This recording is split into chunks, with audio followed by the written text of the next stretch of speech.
ನಮಸ್ಕಾರ, ನೀವು ನೋಡ್ತಾ ಇದ್ದೀರಾ ರಿಪಬ್ಲಿಕ್ ಕನ್ನಡ. ನಾನು ಸ್ಮಿತಾ ರಂಗನಾಥ್. ಗಣೇಶ ಮೆರವಣಿಗೆ ಸಂದರ್ಭದಲ್ಲಿ ಕಲ್ಲು ತೂರಾಟ ಆದ ಪ್ರಕರಣ ಮಂಡ್ಯದ ಮದ್ದೂರು ಹೊತ್ತಿ ಉರಿಯುವಂತೆ ಮಾಡಿತು. ಕಡೆದಾಗಿ ಹಿಂದೂ ಸಂಘಟನೆಗಳ ಆಕ್ರೋಶದ ಸಹನೆಯ ಕಟ್ಟೆ ಕೂಡ ಒಡೆಯಿತು. ಕಲ್ಲೆಸೆದವರ ವಿರುದ್ಧ ಇವತ್ತು ಅಕ್ಷರಶಃ ಮದ್ದೂರಿನ ಪ್ರಮುಖ ರಸ್ತೆಗಳಲ್ಲಿ ಜ್ವಾಲಾಮುಖಿಯೇ ಸ್ಫೋಟಿಸಿತು. ಐತಿಹಾಸಿಕ ಜನಾಕ್ರೋಶಕ್ಕೆ ಸಾಕ್ಷಿಯಾಯಿತು Maddur.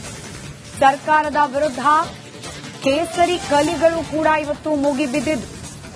ಮದ್ದೂರಿನಿಂದ republic Kannada non stop ಕವರೇಜ್ನಲ್ಲಿ ಅಲ್ಲಿನ ಬೆಳವಣಿಗೆಗಳ ಬಗ್ಗೆ ಡೀಟೇಲ್ಸ್ ಅನ್ನ ಕೂಡ ಬೆಳಗಿನಿಂದಲೂ ಪ್ರಸಾರ ಮಾಡಿದೆ.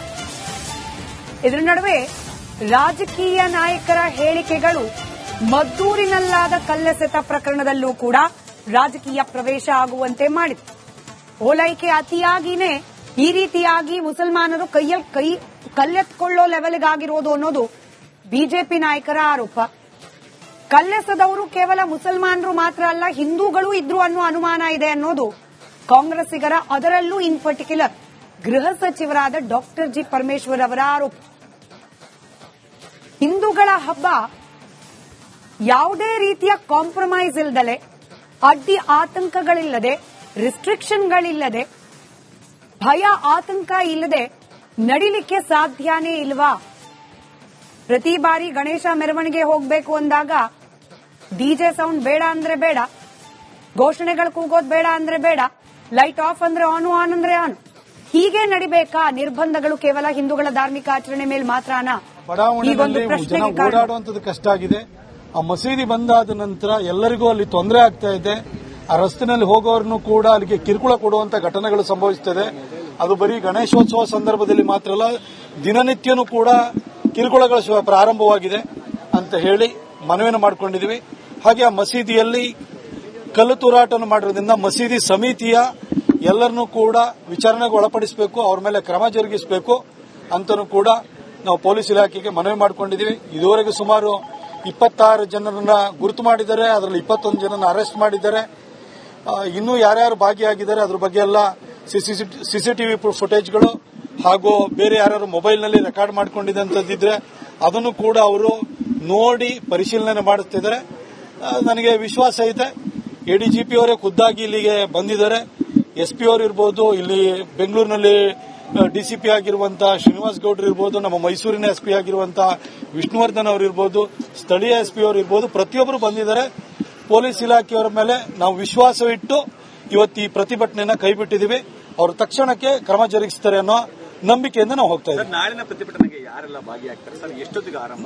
ನನಗೆ ನಾಳಿನ ಪ್ರತಿಭಟನೆಯನ್ನ ನಮ್ಮ ಸ್ಥಳೀಯ ನಾಯಕರಂತ ಸ್ವಾಮಿಗೌಡರು, ನಮ್ಮ ಇಂದ್ರೇಶ್ ಕುಮಾರ್ ಅವರು ನಿರ್ಧಾರವನ್ನು ಮಾಡ್ತಾರೆ. ನಾಡಿದ್ದು ಗಣೇಶ ವಿಸರ್ಜನಾ ಕಾರ್ಯಕ್ರಮ, ಸಾಮೂಹಿಕ ವಿಸರ್ಜನಾ ಕಾರ್ಯಕ್ರಮಕ್ಕೆ ನಮ್ಮ ಪಕ್ಷದ ರಾಜ್ಯಾಧ್ಯಕ್ಷರಾಗಿರುವಂತಹ ವಿಜೇಂದ್ರ ಅವರು ಹಾಗೂ ನಮ್ಮ ವಿರೋಧ ಪಕ್ಷದ ನಾಯಕರಾಗಿರುವಂತಹ ಆರ್ ಅಶೋಕಣ್ಣವರು ಮತ್ತು ಇನ್ನಿತರ ಹಿರಿಯ ನಾಯಕರುಗಳು ಕೂಡ ಬರ್ತಾರೆ. ಹಾಗೆ ನಮ್ಮ ಜೆಡಿಎಸ್ನ ಎಲ್ಲ ಪ್ರಮುಖರು ಇವತ್ತು ಬಂದಿದ್ರು. ನಿಖಿಲ್ ಕುಮಾರಸ್ವಾಮಿ ಅವರು ಬಂದಿದ್ರು, ತಮ್ಮಣ್ಣವರು ಬಂದಿದ್ರು, ಅನ್ನದಾನಿ ಅವರು ಬಂದಿದ್ರು, ಪುಟ್ಟರಾಜಣ್ಣ ಬಂದಿದ್ರು. ಬಹುಶಃ ಜೆಡಿಎಸ್ನಿಂದಲೂ ಕೂಡ ಎಲ್ಲ ಪ್ರಮುಖ ನಾಯಕರು ಭಾಗಿಯಾಗ್ತಾರೆ ಅನ್ನೋ ಒಂದು ನಿರೀಕ್ಷೆ ಇದೆ. ಚಿಕ್ಕಬಳ್ಳಾಪುರ ಮತ್ತೆ ಈ ಭಾಗದಿಂದ ಬಂದಿದ್ರು, ಚನ್ನಪಟ್ಟಣದಿಂದ ಇಬ್ರು ಬಂದಿದ್ರು, ಅದನ್ನು ಗುರುತು ಮಾಡಿದ್ದಾರೆ. ಇನ್ನು ಉಳಿದವರೆಲ್ಲ ಸ್ಥಳೀಯರೇ ಅಂತ ಹೇಳಿದ್ದಾರೆ. ಬಹಳ ಜನನ ಅರೆಸ್ಟ್ ಮಾಡಿದ್ದಾರೆ. ಪೊಲೀಸ್ ಇಲಾಖೆಯವರು ನಿನ್ನೆ ಬೆಳಗಿನ ಜಾವ 3 ಗಂಟೆವರೆಗೂ ಕೂಡ ಅವರು ಎಲ್ಲವನ್ನು ಪರಿಶೀಲನೆ ಮಾಡಿದ್ದಾರೆ. ನಾವು ಏಕಾಏಕಿ ನಾನು ಯಾರ ಮೇಲೂ ಕೂಡ ಆರೋಪ ಮಾಡಲ್ಲ. ಪೊಲೀಸರು ಕೂಡ ಬಂದೋಬಸ್ತನ್ನು ಕೂಡ ಮಾಡಿದ್ರು. ಇದ್ರ ಮಧ್ಯದಲ್ಲಿ ನೀವು ಮಸೀದಿ ಯಾವ್ದೋ ಬಿಲ್ಡಿಂಗ್ ಮೇಲೆ ಕಲ್ಲು ಹೊಡೆದ್ರೆ, ರಸ್ತೆನಲ್ಲಿರುವಂತ ಲೈಟ್ನೇ ಆಫ್ ಮಾಡಿದ್ರೆ ಏನು ಮಾಡಕ್ಕಾಗಲ್ಲ. ಪರಿಸ್ಥಿತಿ ಕೈ ಮೀರಿ ಹೋಗಿದೆ. ಆದ್ರೆ ಇನ್ನು ಮುಂದೆ ಈ ರೀತಿ ಘಟನೆಗಳು ಸಂಭವಿಸಬಾರದು. ಅದಕ್ಕೆ ಮುಂಜಾಗ್ರತಾ ಕ್ರಮಗಳನ್ನು ನೀವು ಕೈಗೊಳ್ಳಿ. ಯಾರು ಈ ತರ ಒಂದು ಪುಂಡ ಕೆಲಸವನ್ನ ಮಾಡಿದ್ದಾರೆ ಅವ್ರ ಮೇಲೆ ಕ್ರಮ ಜರುಗಿಸಿ ಅಂತ ನಾವು ಕೇಳ್ಕೊಂಡಿದ್ದೀವಿ. ನನಗೆ ಅದ್ರ ಬಗ್ಗೆ ಮಾಹಿತಿ ಇಲ್ಲ, ಅದನ್ನ ಪರಿಶೀಲನೆ ಮಾಡಿ ಅಂತ ನಾವು ಕೇಳ್ಕೊಂಡಿದ್ದೀವಿ. ಇವತ್ತು ನಮ್ಮ ಹಿಂದೂ ಜಾಗರಣ ವೇದಿಕೆಯವರು ಕೂಡ ಇದ್ರ ಬಗ್ಗೆ ಎಡಿಜಿಪಿ ಅವರ ಮುಂದೆ ಇದು ಆ ಕಟ್ಟಡ ಅಕ್ರಮವಾಗಿದೆಯೋ ಅದು ಸಕ್ರಮವಾಗಿದೆಯೋ ಅದ್ರ ಬಗ್ಗೆ ನಗರಸಭೆಯಿಂದ ಮಾಹಿತಿಯನ್ನು ಪಡೆದುಕೊಂಡು ಕ್ರಮ ಜರುಗಿಸಬೇಕು ಅಂತ ಕೇಳ್ಕೊಂಡಿದ್ದಾರೆ. ಪೊಲೀಸರು ಕಾರ್ಯಪ್ರವೃತ್ತರಾಗ್ತಾರೆ ಅಂತ ನಮ್ಗೆ ಗೊತ್ತು. ನಮಸ್ಕಾರ, ನೀವು ನೋಡ್ತಾ ಇದ್ದೀರಾ ರಿಪಬ್ಲಿಕ್ ಕನ್ನಡ. ನಾನು ಸ್ಮಿತಾ ರಂಗನಾಥ್.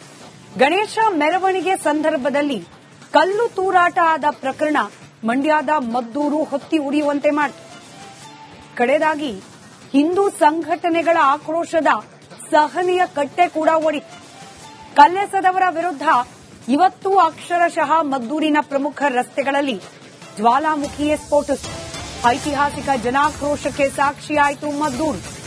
ಸರ್ಕಾರದ ವಿರುದ್ಧ ಕೇಸರಿ ಕಲಿಗಳು ಕೂಡ ಇವತ್ತು ಮುಗಿಬಿದ್ದಿದ್ದು. ಮದ್ದೂರಿನಿಂದ ರಿಪಬ್ಲಿಕ್ ಕನ್ನಡ ನಾನ್ ಸ್ಟಾಪ್ ಕವರೇಜ್ನಲ್ಲಿ ಅಲ್ಲಿನ ಬೆಳವಣಿಗೆಗಳ ಬಗ್ಗೆ ಡೀಟೇಲ್ಸ್ ಅನ್ನ ಕೂಡ ಬೆಳಗಿನಿಂದಲೂ ಪ್ರಸಾರ ಮಾಡಿ. ಇದರ ನಡುವೆ ರಾಜಕೀಯ ನಾಯಕರ ಹೇಳಿಕೆಗಳು ಮದ್ದೂರಿನಲ್ಲಾದ ಕಲ್ಲೆಸೆತ ಪ್ರಕರಣದಲ್ಲೂ ಕೂಡ ರಾಜಕೀಯ ಪ್ರವೇಶ ಆಗುವಂತೆ ಮಾಡಿತು. ಓಲೈಕೆ ಅತಿಯಾಗಿನೇ ಈ ರೀತಿಯಾಗಿ ಮುಸಲ್ಮಾನರು ಕಲ್ಲೆತ್ಕೊಳ್ಳೋ ಲೆವೆಲ್ಗಾಗಿರೋದು ಅನ್ನೋದು ಬಿಜೆಪಿ ನಾಯಕರ ಆರೋಪ. ಕಲ್ಲೆಸೆದವರು ಕೇವಲ ಮುಸಲ್ಮಾನರು ಮಾತ್ರ ಅಲ್ಲ, ಹಿಂದೂಗಳು ಇದ್ರು ಅನ್ನೋ ಅನುಮಾನ ಇದೆ ಅನ್ನೋದು ಕಾಂಗ್ರೆಸ್ಸಿಗರ, ಅದರಲ್ಲೂ ಇನ್ ಪರ್ಟಿಕ್ಯುಲರ್ ಗೃಹ ಸಚಿವರಾದ ಡಾಕ್ಟರ್ ಜಿ ಪರಮೇಶ್ವರ್ ಅವರ ಆರೋಪ. ಹಿಂದೂಗಳ ಹಬ್ಬ ಯಾವುದೇ ರೀತಿಯ ಕಾಂಪ್ರಮೈಸ್ ಇಲ್ಲದಲೆ, ಅಡ್ಡಿ ಆತಂಕಗಳಿಲ್ಲದೆ, ರಿಸ್ಟ್ರಿಕ್ಷನ್ಗಳಿಲ್ಲದೆ, ಭಯ ಆತಂಕ ಇಲ್ಲದೆ ನಡಿಲಿಕ್ಕೆ ಸಾಧ್ಯನೇ ಇಲ್ವಾ? ಪ್ರತಿ ಬಾರಿ ಗಣೇಶ ಮೆರವಣಿಗೆ ಹೋಗಬೇಕು ಅಂದಾಗ ಡಿಜೆ ಸೌಂಡ್ ಬೇಡ ಅಂದ್ರೆ ಬೇಡ, ಘೋಷಣೆಗಳು ಕೂಗೋದು ಬೇಡ ಅಂದ್ರೆ ಬೇಡ, ಲೈಟ್ ಆಫ್ ಅಂದ್ರೆ ಆನ್, ಆನ್ ಅಂದ್ರೆ ಆನ್, ಹೀಗೆ ನಡಿಬೇಕಾ? ನಿರ್ಬಂಧಗಳು ಕೇವಲ ಹಿಂದೂಗಳ ಧಾರ್ಮಿಕ ಆಚರಣೆ ಮೇಲೆ ಮಾತ್ರನಾ? ಬಡಾವಣೆಯಲ್ಲಿ ಜನ ಓಡಾಡುವಂತದ್ದು ಕಷ್ಟ ಆಗಿದೆ. ಆ ಮಸೀದಿ ಬಂದಾದ ನಂತರ ಎಲ್ಲರಿಗೂ ಅಲ್ಲಿ ತೊಂದರೆ ಆಗ್ತಾ ಇದೆ. ಆ ರಸ್ತೆಯಲ್ಲಿ ಹೋಗೋರನ್ನು ಕೂಡ ಅಲ್ಲಿಗೆ ಕಿರುಕುಳ ಕೊಡುವಂತ ಘಟನೆಗಳು ಸಂಭವಿಸುತ್ತದೆ. ಅದು ಬರೀ ಗಣೇಶೋತ್ಸವ ಸಂದರ್ಭದಲ್ಲಿ ಮಾತ್ರ ಅಲ್ಲ, ದಿನನಿತ್ಯನೂ ಕೂಡ ಕಿರುಕುಳಗಳು ಪ್ರಾರಂಭವಾಗಿದೆ ಅಂತ ಹೇಳಿ ಮನವಿಯನ್ನು ಮಾಡಿಕೊಂಡಿದ್ದೀವಿ. ಹಾಗೆ ಆ ಮಸೀದಿಯಲ್ಲಿ ಕಲ್ಲು ತೂರಾಟವನ್ನು ಮಾಡಿರೋದ್ರಿಂದ ಮಸೀದಿ ಸಮಿತಿಯ ಎಲ್ಲರನ್ನೂ ಕೂಡ ವಿಚಾರಣೆಗೆ ಒಳಪಡಿಸಬೇಕು, ಅವ್ರ ಮೇಲೆ ಕ್ರಮ ಜರುಗಿಸಬೇಕು ಅಂತನೂ ಕೂಡ ನಾವು ಪೊಲೀಸ್ ಇಲಾಖೆಗೆ ಮನವಿ ಮಾಡಿಕೊಂಡಿದ್ದೀವಿ. ಇದುವರೆಗೂ ಸುಮಾರು 26 ಜನರನ್ನ ಗುರುತು ಮಾಡಿದ್ದಾರೆ, ಅದರಲ್ಲಿ 21 ಜನರನ್ನ ಅರೆಸ್ಟ್ ಮಾಡಿದ್ದಾರೆ. ಇನ್ನೂ ಯಾರ್ಯಾರು ಭಾಗಿಯಾಗಿದ್ದಾರೆ ಅದ್ರ ಬಗ್ಗೆ ಎಲ್ಲ ಸಿಸಿಟಿವಿ ಫುಟೇಜ್ಗಳು ಹಾಗೂ ಬೇರೆ ಯಾರು ಮೊಬೈಲ್ನಲ್ಲಿ ರೆಕಾರ್ಡ್ ಮಾಡ್ಕೊಂಡಿದ್ದಂಥದ್ದಿದ್ರೆ ಅದನ್ನು ಕೂಡ ಅವರು ನೋಡಿ ಪರಿಶೀಲನೆ ಮಾಡುತ್ತಿದ್ದಾರೆ. ನನಗೆ ವಿಶ್ವಾಸ ಇದೆ, ಎಡಿಜಿಪಿ ಅವರೇ ಖುದ್ದಾಗಿ ಇಲ್ಲಿಗೆ ಬಂದಿದ್ದಾರೆ. ಎಸ್ಪಿ ಅವರು ಇರ್ಬೋದು, ಇಲ್ಲಿ ಬೆಂಗಳೂರಿನಲ್ಲಿ ಡಿಸಿಪಿ ಆಗಿರುವಂತಹ ಶ್ರೀನಿವಾಸ್ ಗೌಡ್ರು ಇರ್ಬೋದು, ನಮ್ಮ ಮೈಸೂರಿನ ಎಸ್ಪಿ ಆಗಿರುವಂತಹ ವಿಷ್ಣುವರ್ಧನ್ ಅವರು ಇರ್ಬೋದು, ಸ್ಥಳೀಯ ಎಸ್ಪಿ ಅವರು ಇರ್ಬೋದು, ಪ್ರತಿಯೊಬ್ಬರು ಬಂದಿದ್ದಾರೆ. ಪೊಲೀಸ್ ಇಲಾಖೆಯವರ ಮೇಲೆ ನಾವು ವಿಶ್ವಾಸವಿಟ್ಟು ಇವತ್ತು ಈ ಪ್ರತಿಭಟನೆಯನ್ನ ಕೈಬಿಟ್ಟಿದ್ದೀವಿ. ಅವರು ತಕ್ಷಣಕ್ಕೆ ಕ್ರಮ ಜರುಗಿಸುತ್ತಾರೆ ಅನ್ನೋ ನಂಬಿಕೆಯಿಂದ ನಾವು ಹೋಗ್ತಾ ಇದ್ದೀವಿ. ನಾಳಿನ ಪ್ರತಿಭಟನೆಗೆ ಯಾರೆಲ್ಲ ಭಾಗಿಯಾಗ್ತಾರೆ ಸರ್? ಎಷ್ಟೊತ್ತಿಗೆ ಆರಂಭ ಆಗುತ್ತೆ? ನನಗೆ ನಾಳಿನ ಪ್ರತಿಭಟನೆಯನ್ನ ನಮ್ಮ ಸ್ಥಳೀಯ ನಾಯಕರಂತ ಸ್ವಾಮಿಗೌಡರು, ನಮ್ಮ ಇಂದ್ರಾಜ್ ಕುಮಾರ್ ಅವರು ನಿರ್ಧಾರವನ್ನು ಮಾಡ್ತಾರೆ.